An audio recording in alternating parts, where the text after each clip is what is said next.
The attack on Pearl Harbor was a surprise military strike conducted by the Imperial Japanese Navy against the United States Naval Base at Pearl Harbor, Hawaii, on the morning of December 7, 1941, December 8 in Japan.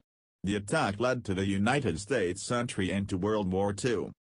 The attack was intended as a preventive action in order to keep the U.S. Pacific Fleet from interfering with military actions the Empire of Japan was planning in Southeast Asia against overseas territories of the United Kingdom, the Netherlands, and the United States.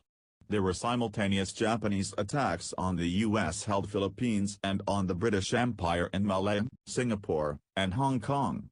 The attack came as a profound shock to the American people and led directly to the American entry into World War II in both the Pacific and European theaters. The following day, December 8, the United States declared war on Japan. Domestic support for non-interventionism, which had been strong, disappeared. Clandestine support of Britain, for example, the Neutrality Patrol, was replaced by active alliance. Subsequent operations by the U.S. prompted Germany and Italy to declare war on the U.S. on December 11, which was reciprocated by the U.S. the same day.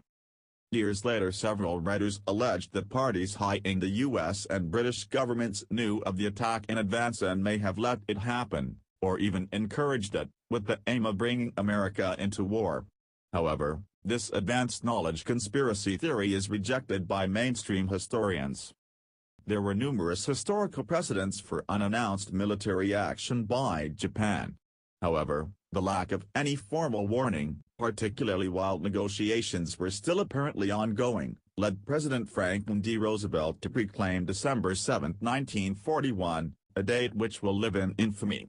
Because the attack happened without the declaration of war and without explicit warning, the attack on Pearl Harbor was judged by the Tokyo trials to be a war crime. Bombing of Pearl Harbor. 16 U.S. Army Air Force's B-25B Mitchell medium bombers were launched without fighter escort from the U.S. Navy's aircraft carrier USS Hornet deep in the western Pacific Ocean, each with a crew of 5 men. The plan called for them to bomb military targets in Japan, and to continue westward to land in China. Landing a medium bomber on Hornet was impossible. 15 of the aircraft reached China, and the other one landed in the Soviet Union. All but 3 of the crew survived, but all the aircraft were lost. 8 crewmen were captured by the Japanese army and shut the fuck up!